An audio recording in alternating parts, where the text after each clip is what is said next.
Wegen starker Luftverschmutzung sind in Peking Autobahnen und Schulen gesperrt worden. Eine dicke Smogwolke lag am Freitag über den Norden Chinas.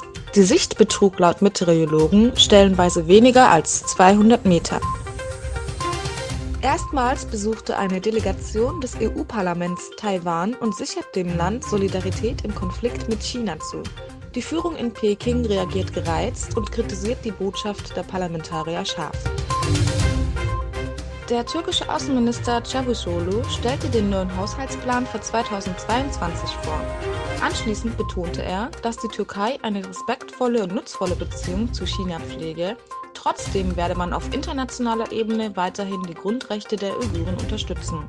Zuletzt unterzeichnete die Türkei mit 42 anderen Ländern einen Aufruf an China, in dem China aufgefordert wird, die Rechte der Uiguren zu respektieren. Die USA wollen 280 Luftraketen an Saudi-Arabien verkaufen. Das US-Außenministerium hat dies nun genehmigt. Eine entsprechende Mitteilung wurde an den Kongress übermittelt. Die Raketen sollen einen Wert von bis zu 650 Millionen Dollar haben. China startete seine 38. wissenschaftliche Expedition in die Antarktis mit der ersten Gruppe von 154 Mitgliedern, die am Freitag von Shanghai aus an Bord des Polareisbrechers Chulalong aufbrachen.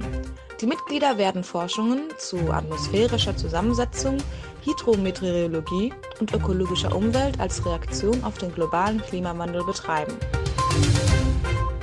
Wenn er im Januar vereidigt werde, wolle der 61-Jährige seine ersten 3 Gehaltschecks gerne in Bitcoin erhalten, twitterte Adams. Der französische Europaminister Clément Beaune traf den Brexit-Minister David Frost in Paris. Trotzdem blieben die Verhandlungen über den Fischereistreit ohne nennenswertes Ergebnis.